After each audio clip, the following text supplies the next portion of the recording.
Experiment में आओ। हाँ डिफरेंशिएशन इंटीग्रेशन पूछना है तो पूछ लो, मना नहीं है। सर ये सब्जेक्टिव में फोर्थ वाला था। हाँ दिखाओ सब्जेक्टिव 4 में 4। उसमें मैंने कॉलम वाइज डिफरेंशिएट किया था। एक सेकंड। और सब्जेक्टिव फाइन। हाँ उसमें मैंने कॉलम वाइज डिफरेंशिएट किया ना तो 0 आ गया। कॉलम वाइज डिफरेंशिएट करो। पहले वाले का हो जाएगा sin x, दूसरे वाले का हो जाएगा 2 cos x, तीसरे वाले का हो जाएगा sec स्क्वायर x।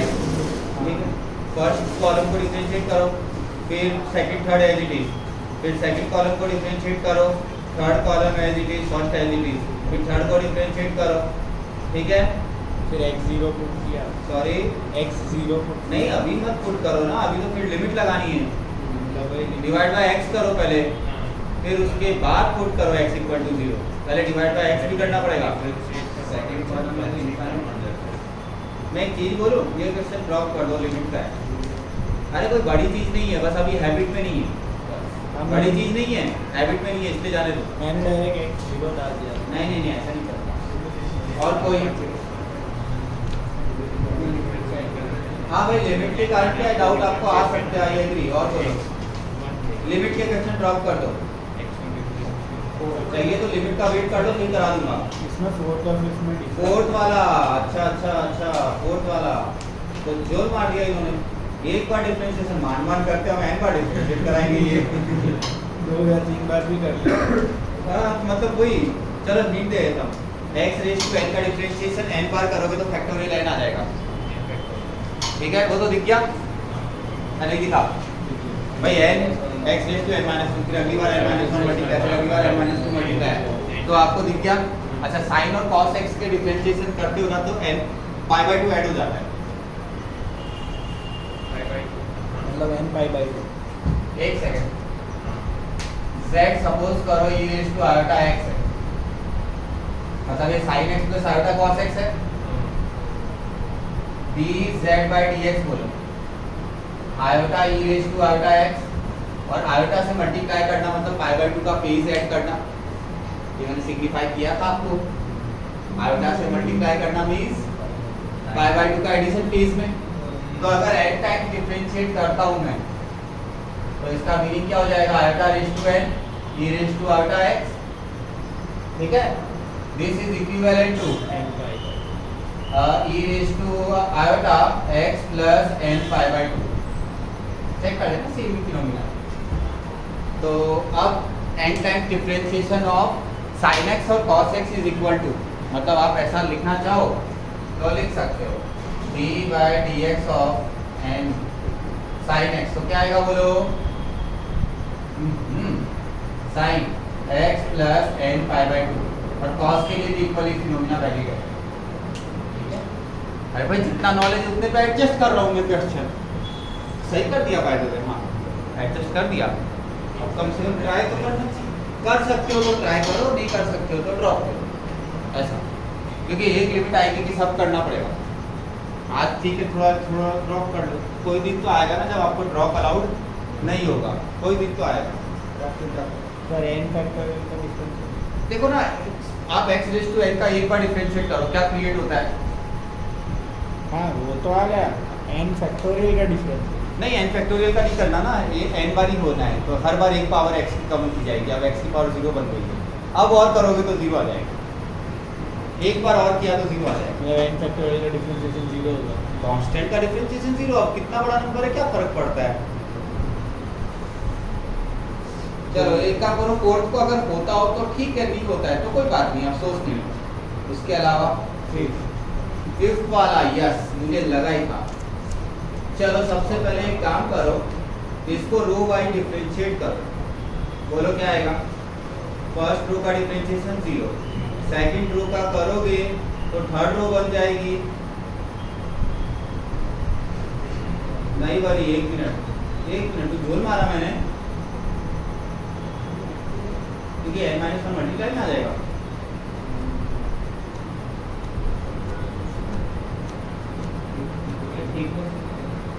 अरे करना इंटीग्रेशन है, वो पता है। अगर ये कांस्टेंट आ जाए तो क्या बुरा है, लेकिन ये तो नहीं आया। एक मिनट रुको, मैं देखता हूँ। सीधा एक्सपेंशन तो नहीं करना है।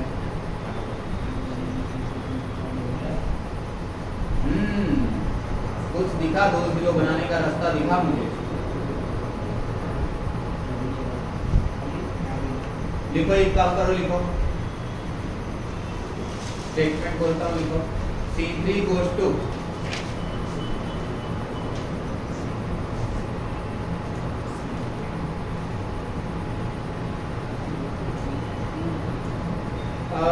C3 को रखोगे क्या? C2 रखो ना।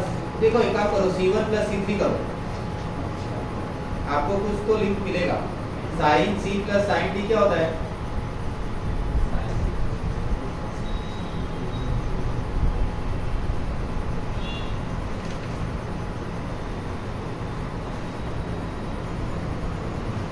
Sign C plus sine D क्या होता है? 2 sine C plus D by 2 into cos C minus D by 2, है ना? तो आपको क्या करना है कि बोलता हूँ, एक मिनट में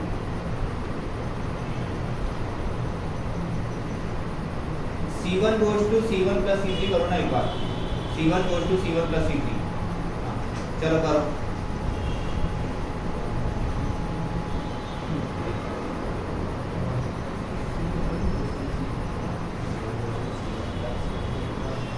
साइन nx साइन x बिल्कुल सही, और cos C plus cos D sine nx cos x, है ना? फर्स्ट रो के एलिमेंट में फर्स्ट एलिमेंट छोड़ो, क्योंकि वो तो जो आएगा जो आ जाएगा। मेरे को सेकंड और थर्ड को 0 बनाने के आसपास खींचना है, ठीक है? तो मैं एक्चुअली मैं एक स्टेप पे देखना चाहिए था। अब मैं उतना फ्लो में नहीं हूँ, मतलब 100-200 क्वेश्चन करने के बाद आदमी फ्लो में आता है। 100-200 क्वेश्चन नहीं किया अभी रिसेंट में मैंने, इसलिए नहीं हूँ। तो मैं एक लाइन पे नहीं बोल पाया, अब बोल देता हूँ।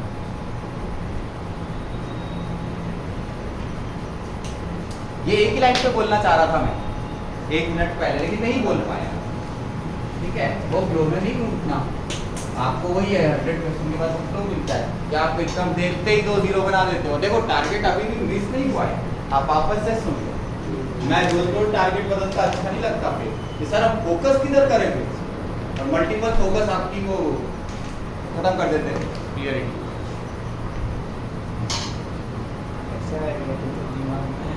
क्या मैंने इसीलिए तो 2 स्टेप में तोड़ा ना माइंड को, C1 प्लस C3 किया और फिर मैंने वापस से दूसरा स्टेप लगाया। मेरे को एक स्टेप पे नहीं दिखा तो 2 स्टेप पे दिखा। मैं भी मतलब कोई जीनियस थोड़ी हूँ,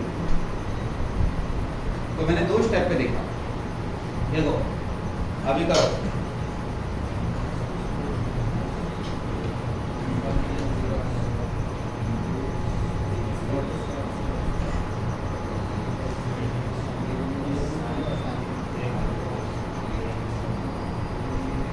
क्या बात करो, मेरे ख्याल से 2 0 बनने थे। मेरे को लग रहा है कि 2 0 बनने चाहिए।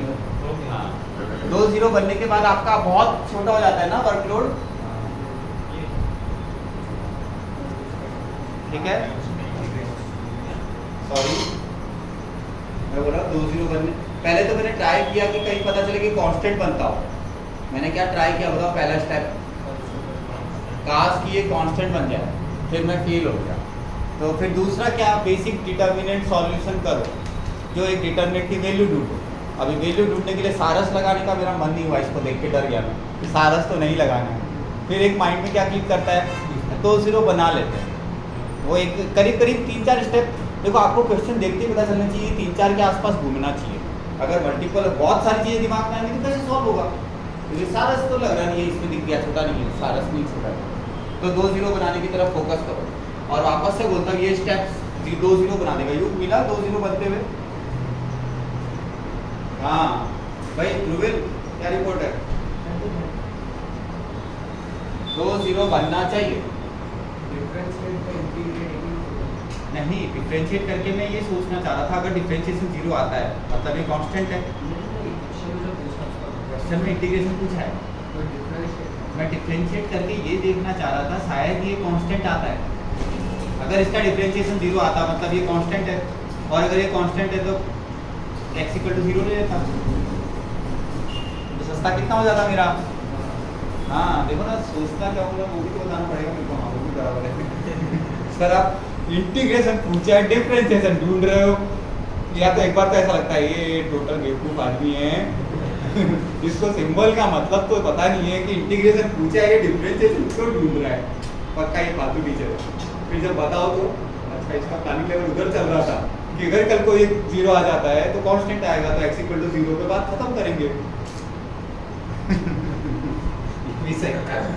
जब तक पता नहीं चलेगा सामने वाला क्या सोच रहा है तब तक क्या गारंटी वो सही है गलत है। सर डिफरेंशिएट करके जो हमारा डिटरमिनेंट है, सपोज करो मे बी ये नहीं, सुनो मे बी ये डिटरमिनेंट छोड़ो, कोई डिटरमिनेंट डिफरेंशिएशन से 0 आ गया, इसका मतलब वो डिटरमिनेंट की वैल्यू कांस्टेंट है। वो चाहे x = 0 पुट करो या x = t पुट करो या x = 9 पुट करो, x = 5 पुट करो, सब सेम आंसर देंगे।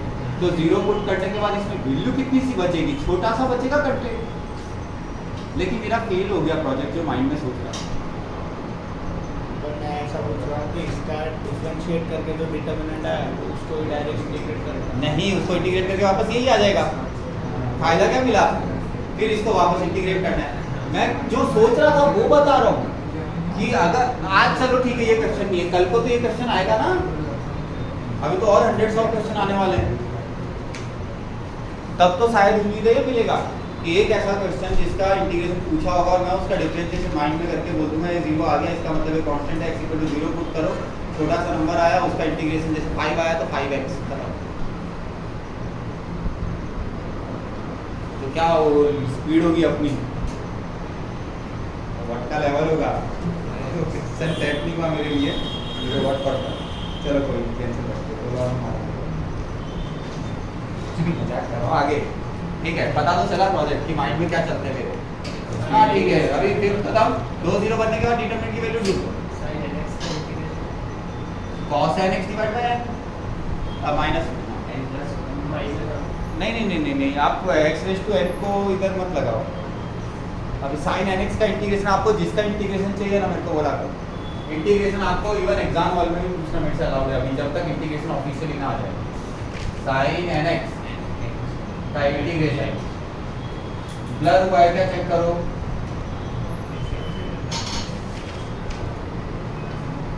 ब्लर हो गया ऐसा बोल रहे हैं। हाँ इधर फोकस अलग हो गया, ओके हो गया ठीक। क्यों हाँ वो फोकस मिल गया था, पता नहीं कैसे हो जाता है कभी। ओके तो मैं ऐसा बोल रहा हूँ छोटे मोटे इंटीग्रेशन करते हैं, जब भी पूछोगे तो चलेगा, संडे के एग्जाम में भी पूछोगे तो चलेगा। वो sin n x by n actually ये आप लोग है ना देखो पूछ सकते हो। मैं रेकमेंड करूंगा 11th की या 12th की, आपकी अब तो 12th की मैथ्स की बुक है ना उसमें इंटीग्रेशन फॉर्मूलाज दिए हुए, तो वहां से बार बार देख के यूज करो, इस बहाने वो भी याद होते रहेंगे। बता तो मैं दूंगा लेकिन ढूंढने जाओगे ना एक तो 4 एक्स्ट्रा आसपास मिलेंगे, तो 4 एक्स्ट्रा आसपास फायदेमंद होता है। यही तो पढ़ने की स्टाइल होती है, ढूंढने एक जाओ पढ़ के 4 आओ। ये जमाना था लाइब्रेरी के लोग, जो पुराने ज़माने के लोग थे ना उनका जीके ज़्यादा होता है देखना तुम। और स्पेशली क्या होता था आजकल गूगल क्या करता है एकदम पॉइंट टू पॉइंट दिखा देता है। पहले क्या होता था जो बुक्स होती थी ना उधर पर पढ़ने जाते थे ना तो आसपास का भी बहुत कुछ मिलता था, मुझे याद है मैं ऐसा पढ़ता था। मेरा बचपन आपकी एज के आसपास है ना, इंटरनेट 0 था, मैंने कंप्यूटर मतलब सीखा है थोड़ा बहुत, स्कूल में भी सीखा है, प्रोडक्ट ही तो बहुत मस्त चीज़ें क्या होती थी कि हम एक चीज़ ढूंढने जाते थे 4 चीज़ें पढ़ के आते, क्योंकि एग्जैक्ट पॉइंट कभी मिलता ही नहीं था। तो आसपास भटक भटक के मतलब कहीं ना कहीं दिमाग को भी कंज्यूम करना पड़ता है, सीधा पका है हमको खाने नहीं मिला। और इसीलिए मतलब जेईई की तैयारी जो है ना आज के बच्चों की पढ़ने में दिक्कत ये आती है, वो पका खाने की आदत पड़ गई है सबको। तुम देखो ट्यूशन वाले क्या कराते हैं, मेरे को एक बात बताओ, ट्यूशन का टारगेट बताओ, बचपन से जो ट्यूशन में तुम लोग गए हो उनमें से टारगेट बता दो। टारगेट ये है कि सिलेबस के अंदर ये पॉइंट को पकड़ लो और इस पर क्वेश्चन आएगा, इस पर मार्क्स ले लो, या लिखना कैसा है वो सीख लो। फोकस इतना ही रहता है सबका, आगे पीछे घुमा फिरा के ये रहता है। तो हमको अगर पकाया चाहिए, आदत पड़ गई है, वो ट्रेंड है सालों का, एक दिन में नहीं जाती आदत। लेकिन अब तो सोचो मतलब आप तो सोचो, अब आपको पता है ये मार्क्स कचरे में जाने वाले हैं। एक ज़माना था जब आप 10th के स्टार्ट में बैठे थे, वो 10th में मार्क्स लाने, 10th में मार्क्स लाने, तो 10th में परसेंटेज पे ज़िंदगी चलती है। याद करो मैंने आज तक आपकी 10th की मार्क्सशीट की जेरॉक्स तक नहीं मंगवाई है ढंग से। ठीक है, वो स्कॉलरशिप क्राइटेरिया के लिए मंगाते हैं हम लोग, सब उनका मंगवा लेंगे एक बार फाइनलाइज करने से पहले, पूजा में कर लेगी फॉर्मेलिटी, कोई मतलब नहीं है। आज जैसे आप लोग जिस जेई के सिलेक्शन में थोड़ा लेट है कॉलेज का, कॉलेज में आप, अच्छा एक बात तो थोड़ा सा एग्जांपल देता हूँ, अभी टीचर के होने का फ़र्क पड़ता है या नहीं पड़ता है, पढ़ने के साथ थोड़ा फ़र्क तो पड़ता है, फ्रेंड सर्कल का फ़र्क पड़ता है, एनवायरनमेंट का फ़र्क पड़ता है, ये 3-4 चीज़ें कॉलेज की साइड कॉलेज कौन सा है तो प्रोफेसर कौन से हैं, आसपास का सर्कल कौन सा है। आप तो खैर नहीं बदल सकते, जो आप हो वही रहोगे, लेकिन ये अफेक्ट तो करता है ना, ठीक है, ये फर्क पड़ता है। तो यहाँ से फर्क पड़ना चालू होता है और वो 4 साल कंटिन्यूस फर्क पड़ेगा तो आपके ऊपर कितना फर्क पड़ेगा, यहाँ गड़बड़, वरना जो चीजें पीछे हम भागे ना वो कचरा थे। चलो आगे बोलो, खत्म, अभी हेडिंग लगाओ ग्रामर टू। अरे बच्चों वाली बात है एकदम, टोटल मतलब बच्चों वाली बात है, ठीक है। हाँ, grammar two, a1x plus b1y is equal to c1, a2x plus b2y equal to c2। देखो वैसे तो अपने को ऑलरेडी सिग्निफिकेंस के साथ सब कुछ आता है, लेकिन कैबन सॉरी फोकस, अरे भाई तू क्या कर रहा है कैमरे, आज तूने क्या कसम खा रखी उल्टा पुल्टा गेम मचाने की, कैमरा पगला गया मेरा, थोड़ा ठीक हुआ बोलना, वापस कोई गड़बड़ होता है। तो देखो एक डेल्टा होता है, बोलो क्या होगा, a1 b1 a2 b2, ठीक है। एक होता है डेल्टा 1, डेल्टा 1 मींस x का कोएफिशिएंट जो है ना उसकी जगह डाल दो c1 c2, बाकी कॉपी पेस्ट। और डेल्टा 2 होता है, डेल्टा, एक काम करता हूँ सिंबल चेंज कर लेता हूँ, डेल्टा x डेल्टा y, तो याद रखने में इजी रहेगा। डेल्टा y मींस x के कोएफिशिएंट रिमेन सेम, y के coefficient become c1 c2, so x is equal to delta x by delta, y is equal to delta y by delta. तो इससे आपको मैट्रिक्स का कर, मतलब हम डिटर्मिनेंट में सिर्फ डिटर्मिनेंट से ही सॉल्व कर देंगे क्या, हम डिटर्मिनेंट को सिर्फ डिटर्मिनेंट से ही, मतलब दो इक्वेशन दो नॉन डिटर्मिनेंट से ही सॉल्व कर दी। बीच में मैंने क्या नहीं घुसाया, इसमें मैंने क्या नहीं डाला, वो मैट्रिक्स नहीं डाला, मतलब मैट्रिक्स से आता है वो सेम नहीं आता है, उससे अलग नहीं होता है।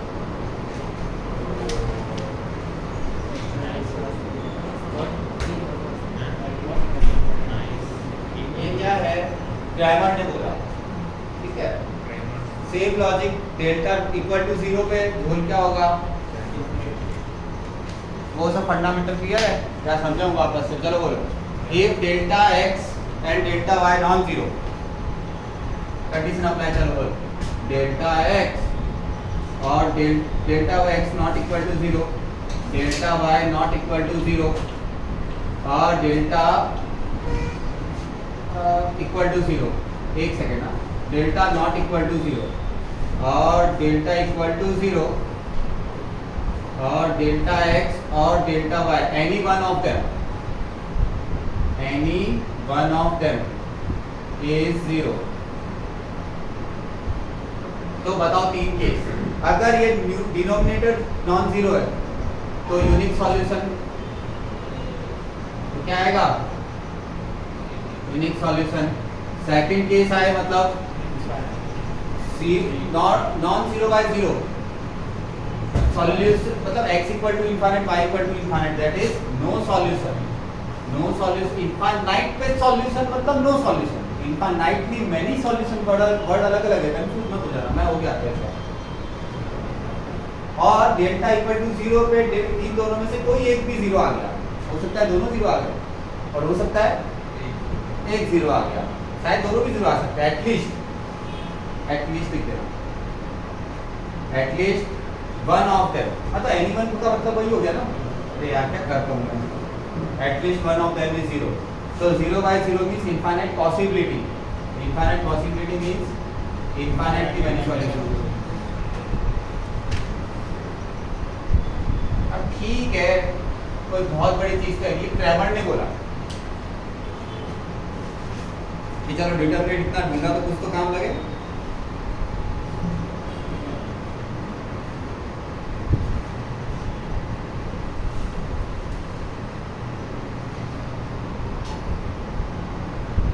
हाँ, लेकिन इसमें क्या है, इसमें सिर्फ डिटरमिनेंट का गेम, इसमें सिर्फ डिटरमिनेंट के भरोसे बोला ना उसने। आप समझे मेरी बात? उसने भूल से भी मैट्रिक्स वर्ड यूज किया क्रैमर ने नहीं। हाँ, तो बस उसका एक अपना वैल्यू है बस, और कोई फर्क नहीं पड़ता। सेम ही बात है। आपको जेईई में क्वेश्चन आएगा ना तो कोई नहीं पूछेगा कि आपने कौन से मेथड से किया, ठीक है? बस अपनी कोई मेरी तो ड्यूटी बची है ना पढ़ाना। हाँ, बोर्ड में आ सकता है यूजिंग क्रैमर्स रूल, क्या करोगे? कंपल्सरी यही लगाना पड़ेगा। अभी 3/3 का जो सिग्निफिकेंस है वो लिखो। पहले एक काम करो, ये छाप लो, पेज नंबर 2.29 में system of linear equation of C variable. इसमें डेल्टा 1 को डेल्टा एक्स लिखना, डेल्टा 2 को डेल्टा वाई लिखना और डेल्टा 3 को डेल्टा जेड लिखना, ठीक है? और ये मैं इसे लिखना बोलते हैं, लिख लो, क्योंकि दो इक्वेशन दो नोन की तरह 3 इक्वेशन 3 नोन में delta x, delta y, delta z. अच्छा, डेल्टा एक्स कैसे ढूंढा जाता है बताओ? डेल्टा एक्स कैसे ढूंढा जाता है? एक्स के कोफिशिएंट जो होते हैं ना, उसे C1 C2 C3 मतलब अभी D1 D2 D3 से रिप्लेस करना पड़ेगा। कांस्टेंट जो टर्म्स थी ना उनसे रिप्लेस करना। आपको लिखने के बाद समझ में नहीं आया तो पूछिए।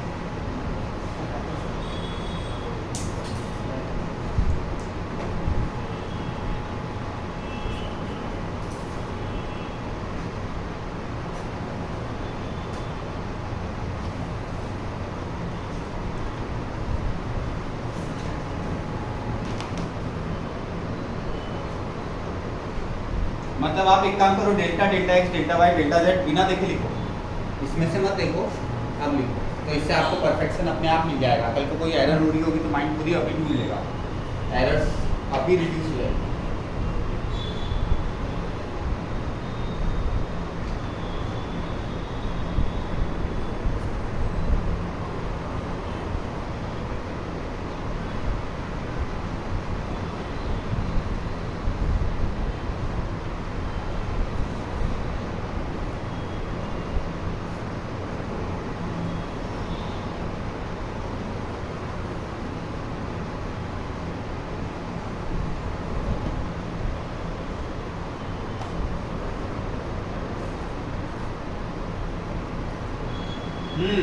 क्या हुआ? Delta x delta y delta z अभी मैच करा लो, सही है? डेल्टा लिखा, हाँ सही, मतलब आप लिख तो पा रहे हो, delta delta x delta y delta z लिख पा रहे हो। तो डेल्टा नॉट इक्वल टू 0 है तो सीधा सीधा ही आ जाएगा क्या? x equal to delta x upon delta, y is equal to delta y upon delta और z is equal to delta z upon delta. ये two the equation in 2 variable 3 variable अलग मत मानो। Second case, delta equal to 0, फिर झोल चालू, delta equal to 0।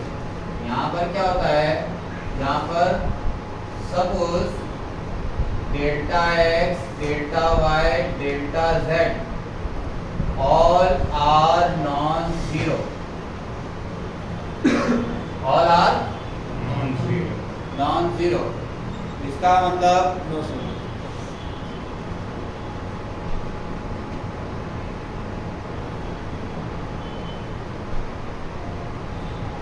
और any one of them is zero,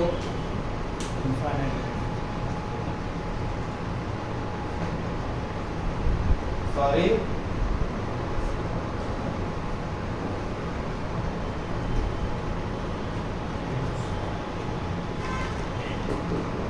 any तीनों non zero, all non zero है। एक भी जीरो आया तो इधर शिफ्ट हो जाएगा, any one of them। इसीलिए तो बोला 0 by 0 बन गया, मतलब इनफाइनाइटली पॉसिबल, हर बार इनफाइनाइट इनफाइनाइट इनफाइनाइट ही आना चाहिए। एनी वन ऑफ देम, इसीलिए मैंने वो वर्ड मेंशन किया एटलीस्ट वन ऑफ देम। अगर एक बार भी जीरो आ जाता है all must be non zero, all are non zero, और यहाँ पर any one of them is zero, मतलब आपको delta x, delta x, delta y, delta z 4 value मिलती है। 4 वैल्यू में suppose delta not equal to zero आया, बात कर रहा हूँ, डेल्टा इक्वल टू जीरो आया तो ये दो वैल्यू टूट गए, delta x, delta y, delta z तीनों नॉन जीरो है तो ये केस, और एटलीस्ट एक जीरो है और तो ये केस, इनफाइनाइटली मैनी सॉल्यूशन। क्या हुआ?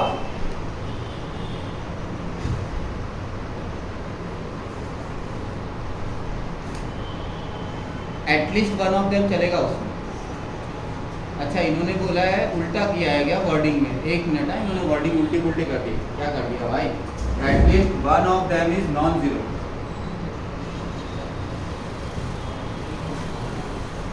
नहीं नहीं नहीं नहीं नहीं नहीं नहीं, at least one of them is zero पे काम हो जाएगा मेरे ख्याल से, इन्होंने उल्टा उल्टा कर दिया।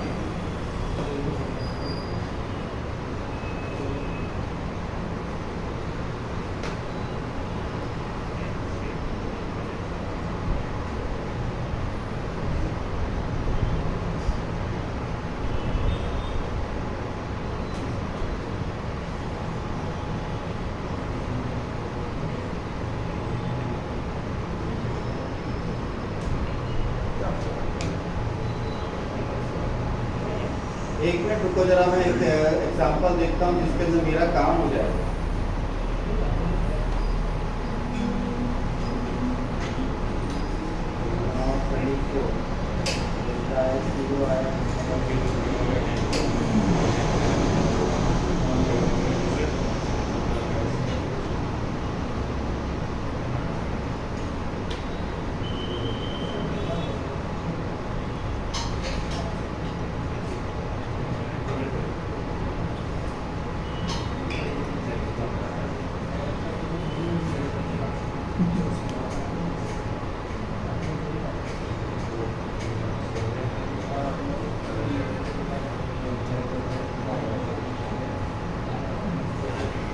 इन्होंने गलत दिया ऐसा मुझे लग रहा है।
गलत लग रहा है तेरे को, लाइक ऑल जीरो आने couple at least one of them is non zero.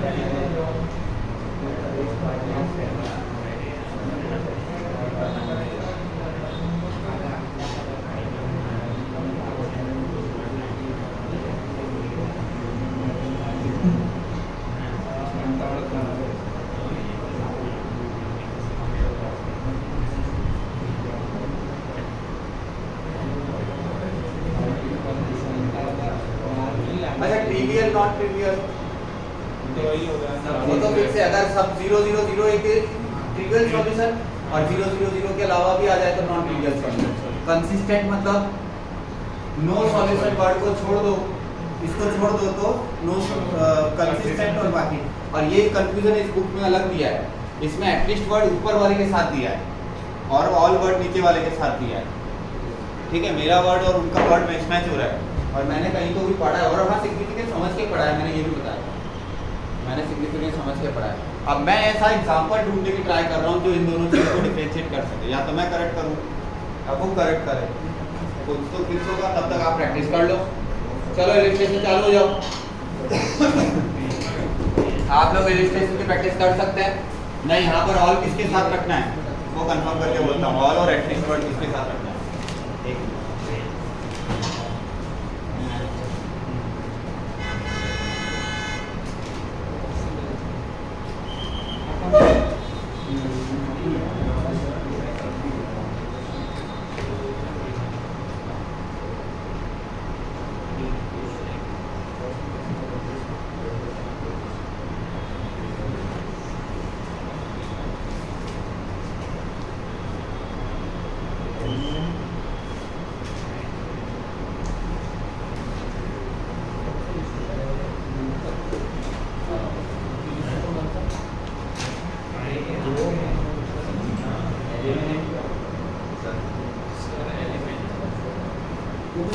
मेरे इतना तो खा लो फिर दूसरा चालू होता है।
एलिमेंट डिफाइन करना है, एलिमेंट डिफाइन करके फर्स्ट प्लेस को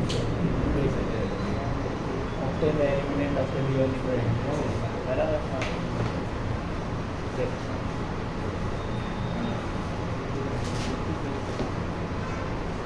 पढ़ाई में आ गया तू है ना, क्वेश्चन जो है ना सॉल्यूशन देखता है इसीलिए।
है तो सीधा ला के ये रीड कर दिया इधर से आ गया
सही में सिखाते हैं 30 वाला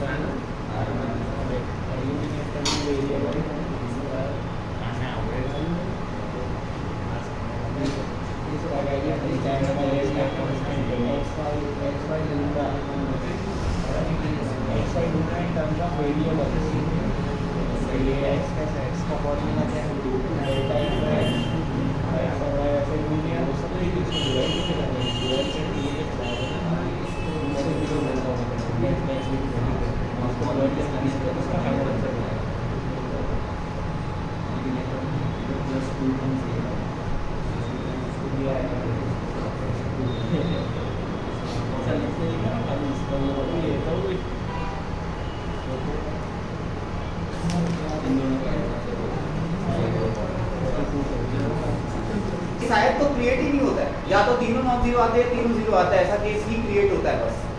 तो फिर एक बात सोचो, अगर ऐसा केस ही क्रिएट नहीं हो सकता है कि 2 जीरो आए और एक नॉन जीरो आया, तो फिर हम फालतू की बहस कर रहे हैं, ना ये बुक गलत ना मैं गलत, तो मुझे वो केस ही नहीं मिलेगा।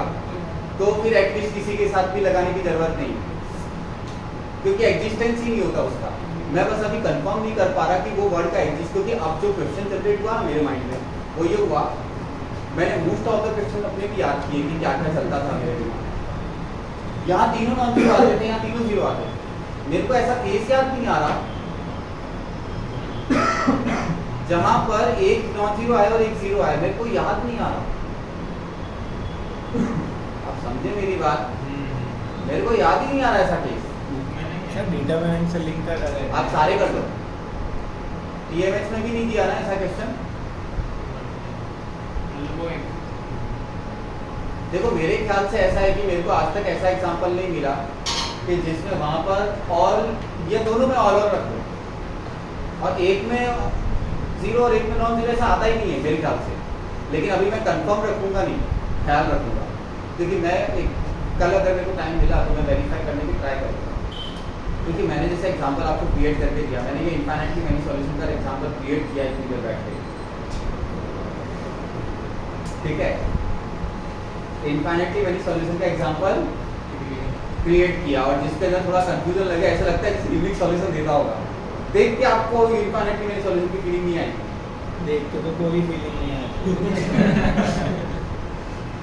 तो एकदम शांति से ट्राई किया, मुझे लगा कि एक तो जीरो आएगा, ठीक है, और एक तो नॉन जीरो आ जाएंगे, लेकिन पता चला तीनों जीरो आ गए। तीनों जीरो आ गए तो मैं भी क्या करूँ? अब तीनों जीरो और तीनों नॉन जीरो के एग्जाम्पल दुनिया भर के मिल जाए, पार्ट से भी जीरो और नॉन जीरो का एग्जाम्पल मेरे को याद ही नहीं आ रहा मैंने कभी जिंदगी में किया। सर ऐसा भी सोच सकते हैं ना, अगर आप डेल्टा जीरो है तो जब हमने एक्स वाई अरे डेल्टा एक्स ढूंढा, उसमें तो खाली हमने वो कांस्टेंट जो था वही ऐड किया, मतलब वही उसमें डाला और वो एक्सचेंज किया जो भी है। तो फिर अगर वो भी जीरो आए तो फिर एक्स वाई और अरे डेल्टा एक्स और डेल्टा जेड भी जीरो ही आने वाले हैं ना, क्योंकि वो उसका भी पार्ट और उसमें एक्सचेंज किया, तो मतलब ऐसा सोच सकते हैं।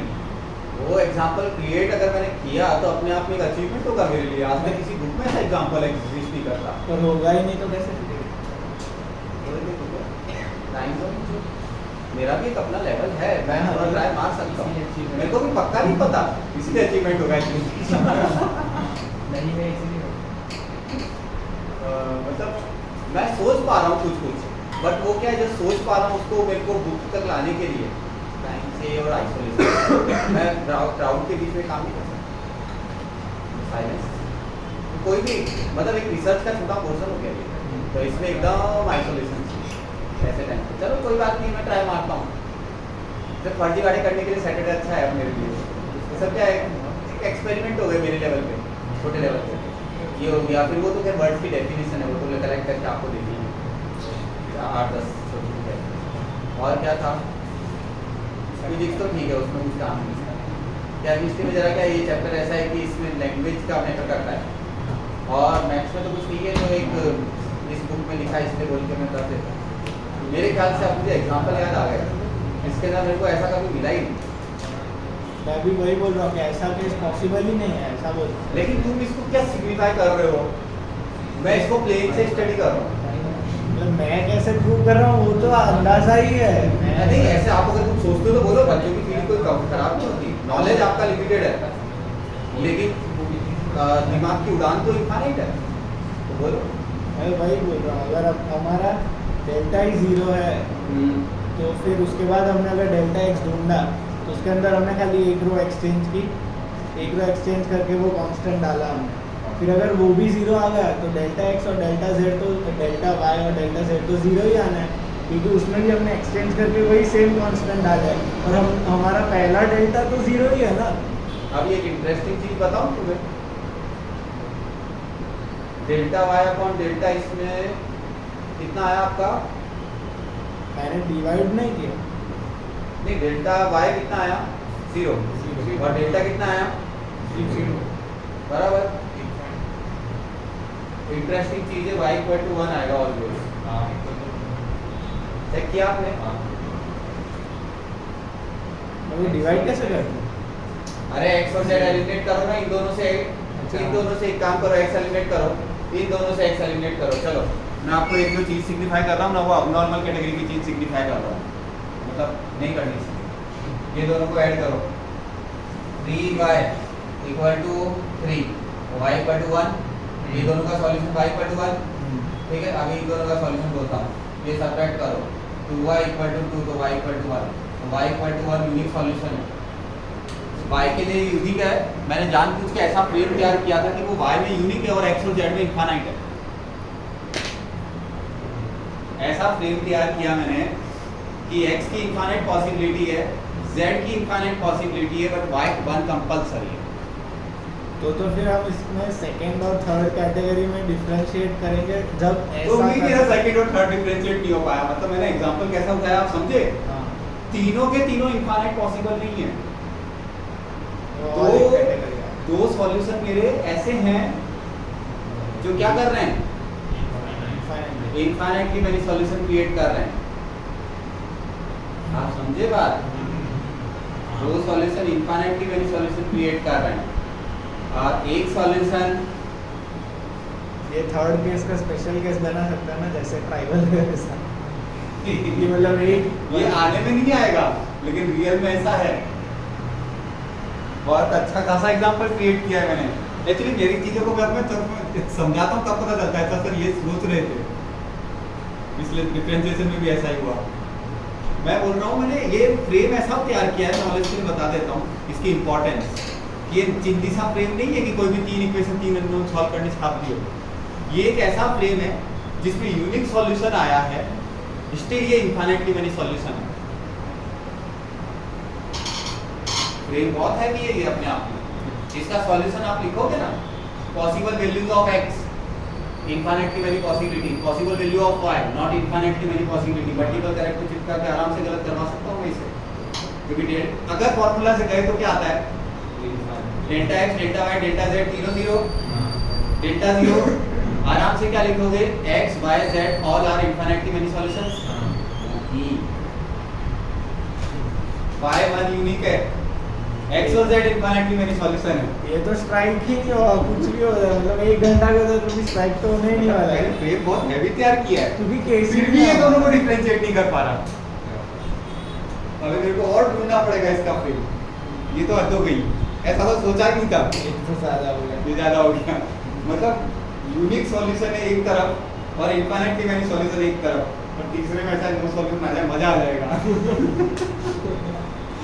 मतलब अब जोल हो गया,